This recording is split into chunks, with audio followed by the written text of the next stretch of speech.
ప్రభుత్వం అయితే జనాలందరి మంచి కోసం ఉచితంగా కొన్ని పథకాలను అయితే పెట్టిన విషయం అందరికి ఎరికేన కదా నుల్లా. మరి ఈ ముచ్చట్ల భాగంగానే ఫ్రీ బస్సు కూడా పెట్టిండ్రు కదా. మరి గా ఫ్రీ బస్సులల్లా ఇప్పుడు జనాలను ఎక్కించుకుంటలేరట. ఎందుకు ఎక్కించుకుంటలేరు? ఏమైనా డేట్ గిట్లా దాటిపోయిందా, లేకపోతే రేవంత్ రెడ్డి సార్ ఏమైనా వద్దన్నాడా? ఒకసారి చూద్దామా.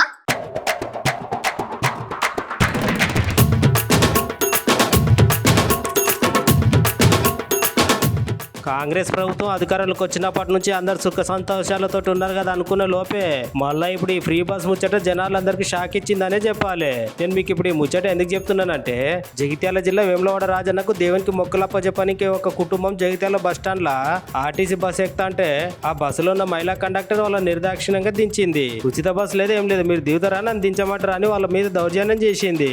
పాపం ఆ కుటుంబాన్ని అందరు చూస్తుంటేనే బస్సులకెళ్ళి దించింది కండక్టర్ అమ్మ.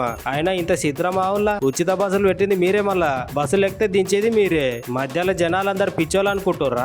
మళ్ళా మీదకెళ్ళి కండక్టర్ అమ్మ ఏమంటుందంటే, ముంగట టికెట్ చెక్ చేసేటోళ్ళు వస్తున్నారు, వాళ్ళకి మీరు దొరికితే 500 రూపాయలు జరిమానా వేస్తారని మహిళలందరికీ గుబులు ఉట్టించే మాటలు చెప్పుడుతోటే అందులో కూర్చున్న మహిళలందరూ మస్తు భయపడి, కాంగ్రెస్ సర్కార్ మాకు మోసం చేసింది, ఫ్రీ అంటేనే కదా మేము మీకు ఓట్లు వేసినాం, మరి ఇట్లా తడి బట్టలతో గొంతు కూసుడు మంచిది కాదు కదా అని తిట్టి ముచ్చిర్రట అందరూ. అయినా పాపం కదా, బస్ ఎక్కిన వాళ్ళని దించుడు పద్ధతేనా అని చూసిన వాళ్ళు అన్నబట్టే.